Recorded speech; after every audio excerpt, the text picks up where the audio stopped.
कुछ बच्चों का सीबीटी एग्जामिनेशन आईटीआई का हो चुका, प्रैक्टिकल भी हो चुका, सीबीटी एग्जाम भी हो, लेकिन अभी कुछ बच्चों का सीबीटी एग्जामिनेशन होने वाला है।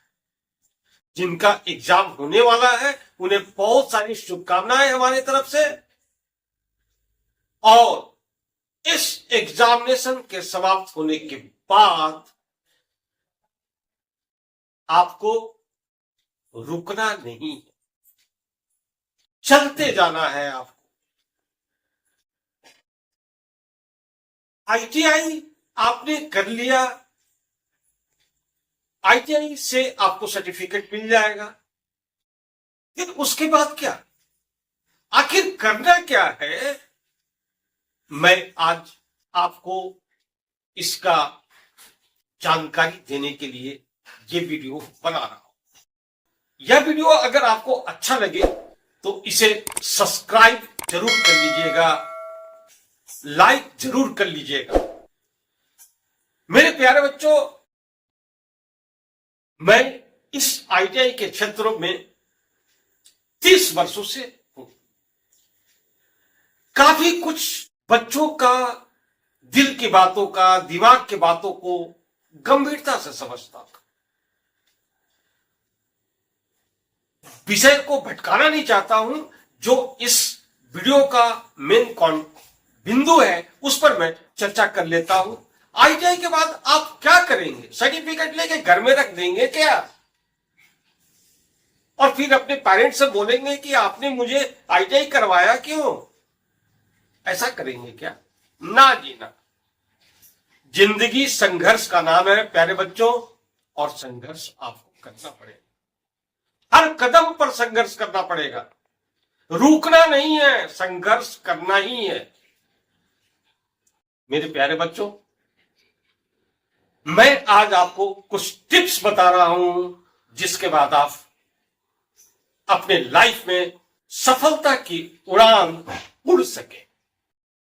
आईटीआई अगर आप कंप्लीट कर लेते हैं तो आप क्या कर, बहुत कुछ कर सकते हैं। एक आईटीआई बच्चा जो होता है, आईटीआई से पास आउट जो स्टूडेंट होता है, ट्रेनी जो होता है, वो किसी भी कंपनी का, कोई भी कंपनी चलती है बिना उसके चल ही नहीं सकती। चाहे गवर्नमेंट की नौकरी हो, चाहे प्राइवेट सेक्टर की नौकरी, सारे जगहों पर आईटीआई के बच्चों की जरूरत है। अगर इंजीनियर है तो उसके नीचे 4 डिप्लोमा इंजीनियर हैं, और एक एक डिप्लोमा इंजीनियर के नीचे 20-20 आईटीआई होल्डर। तो आप समझ सकते हैं ना कि आपकी क्या महत्व है कंपनी में। एक इंजीनियर आपको आके, अगर आप अच्छा स्किल आपके पास है, अच्छा जानकार आप है, तो एक इंजीनियर आके आपको बोलेगा कि प्लीज जरा अमित ये काम कर दो ना, ट्रेनिंग लेना है, सीखना है। कहाँ सीखेंगे? तो फर्स्ट आप आईटीआई के सर्टिफिकेट आता है तो आप सबसे पहले अप्रेंटिस का ट्रेनिंग लीजिए। किसी भी कंपनी में बहुत सारे ऑप्शन है, बहुत सारी कंपनियां जो है वो 1 वर्ष के लिए अप्रेंटिसशिप का ट्रेनिंग देती है। हाँ, इस अप्रेंटिसशिप ट्रेनिंग का ध्यान रखिएगा, इसका भी अपना महत्व है। आप आईटीआई जब कर लेते हैं तो आपको कंपनी की जानकारी नहीं होती, तो कंपनी की जानकारी 1 वर्ष के भीतर आप इस अप्रेंटिसशिप के माध्यम से ले सकते हैं। फिर उसके बाद क्या सर? अप्रेंटिस करने के बाद क्या? अप्रेंटिस करने के बाद फिर आपको जॉब ढूंढना।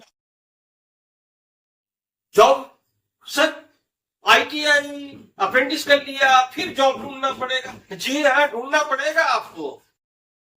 कैसे?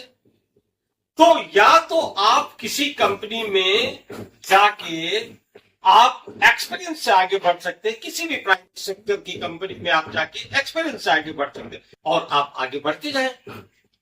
बहुत सारी अच्छी अच्छी कंपनियां आईटीआई की जो बाहरी निकालती है उसमें कहती है कि आईटीआई विथ अप्रेंटिस वाले बच्चे को ही हम लेंगे, तब आपको अप्रेंटिस करना जरूरी है।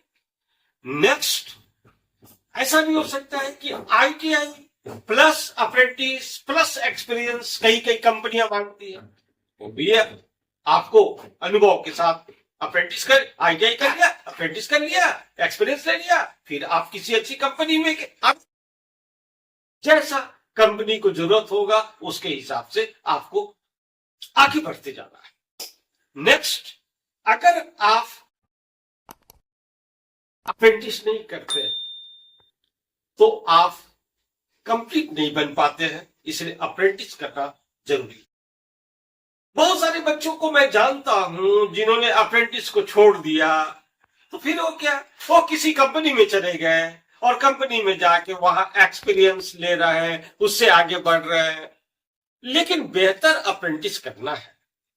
तो बहुत सारे बच्चे किसी छोटी कंपनी में चले गए, वहां एक्सपीरियंस लिए, फिर उसके बाद आगे बढ़े, फिर उसके बाद आगे बढ़े, अच्छे अच्छे जगह पर काम का अनुभव, मतलब सीखना, स्किल्ड लेना, सीखने का भूख उनमें है और वो उस माध्यम से भी आगे बढ़ रहा। फिर उसके बाद क्या से बहुत सारे बच्चे आईटीआई करने के बाद सोचते हैं कि चलो यार डिप्लोमा इंजीनियरिंग कर ले, वो भी एक अच्छा करियर है। लेकिन डिप्लोमा के बाद क्या, वो आपको समझना पड़ेगा। आपको अल्टीमेटली जाना किसी कंपनी में ही है, या आप किसी कंपनी में ही जाने के लिए डिप्लोमा कर रहे होंगे, या कोई कंपटीशन के लिए कर रहे होंगे। तो ये दिमाग रखना है कि आप हायर एजुकेशन ले रहे हैं, आईटीआई के बाद डिप्लोमा कर रहे हैं, तो आप किस लक्ष्य के लिए आप वो एजुकेशन ले रहे हैं। कि इसके बाद आप बहुत सारे बच्चे ऐसे भी हैं जो कोई इलेक्ट्रिशियन ट्रेड कर लिया या फिटर ट्रेड कर लिया, वो एक अपना सेल्फ एम्प्लॉयमेंट यार हम चलो दुकान खोलते हैं, एक वर्कशॉप खोलते हैं और उसमें हम 2-4 लोगों को रखते हैं, यह भी एक ऑप्शन हो सकता है। और तो बहुत सारे बच्चे आईटीआई इसलिए कर रहे हैं क्योंकि इनको गवर्नमेंट का सर्विस प्राप्त करना है, या गवर्नमेंट ऑफ इंडिया हो या स्टेट गवर्नमेंट की नौकरी। भरपूर बहाली आ रही है बच्चों, भरपूर बहाली आ रही है। सिर्फ थोड़ा कम हो सकते हैं लेकिन कंटिन्यूअसली बहाली आ रही है। अब जैसे मैं चलता हूं रेलवे रिक्रूटमेंट बोर्ड, भारत सरकार का, अब वहां आप देखिए एक आईटीआई बच्चा को कोई अप्रेंटिस का जरूरत नहीं, उसके किसी रिक्रूटमेंट में जरूरत नहीं है, आईटीआई पास होना चाहिए। क्या बनेगा, ट्रेन का ड्राइवर बनेगा, एलएपी बनेगा, असिस्टेंट लोको पायलट बनेगा, टेक्नीशियन बनेगा, ग्रुप डी का नौकरी करेगा। तो इस तरह से गवर्नमेंट की, सेंट्रल गवर्नमेंट की जॉब प्राप्त होंगे। तो बहुत चतुर बच्चे ऐसे होते हैं, आईटीआई के साथ ही कंपटीशन की तैयारी करते हैं और 1 साल के भीतर में गवर्नमेंट का नौकरी ले लेते हैं। बहुत सारे स्टेट गवर्नमेंट की नौकरी आते हैं, जैसे स्टेट गवर्नमेंट के अंदर आपका इलेक्ट्रिसिटी डिपार्टमेंट है या स्टेट गवर्नमेंट की कंपनियां हैं, उसमें आप आवेदन कर सकते हैं। बहुत ही अपॉर्चुनिटी है। चतुर बच्चे जो है वो आईटीआई के साथ कंपटीशन की तैयारी करते हुए एक सेंट्रल गवर्नमेंट का मस्त जॉब ले सकते हैं। लेकिन उसके लिए आपको अपने दिमाग का उपयोग करना होगा, समय पूरा देना होगा। इस पे मैं अलग से वीडियो बनाऊंगा जो आपको दूसरे वीडियो में समझाऊंगा। बहुत सारे बच्चे ऐसे भी हैं कि यार आईटीआई कर लिया, जबरदस्ती कर लिया, वो क्या करते हैं कि वो फील्ड छोड़ देते हैं। तो भैया आप फील्ड छोड़ दीजिए, कोई बात नहीं है, कोई बुरा बात नहीं, लेकिन आप अब जो इस फील्ड में जा रहे हैं उसमें आप कोशिश कीजिए कि आप उसमें सफल हो सके। ये नहीं कि ये भी नहीं किया, वो भी नहीं किया, ऐसा नहीं। अच्छा, दिल नहीं कर रहा है कि टेक्निकल के क्षेत्र में जाना, छोड़ दीजिए ना, क्या दिक्कत है। बिजनेस करना है कर लीजिए, कोई दूसरा बिजनेस करना है कर लीजिए, क्या दिक्कत है, लेकिन सफल होइए। और भी मैं इस कैरियर से रिलेटेड और भी आगे का वीडियो बनाऊंगा और मैं आपको सही मार्गदर्शन दूंगा कि जिंदगी में आईटीआई करने के बाद आपको और आगे कैसे बढ़ते जाना है। धन्यवाद मेरे प्यारे बच्चों।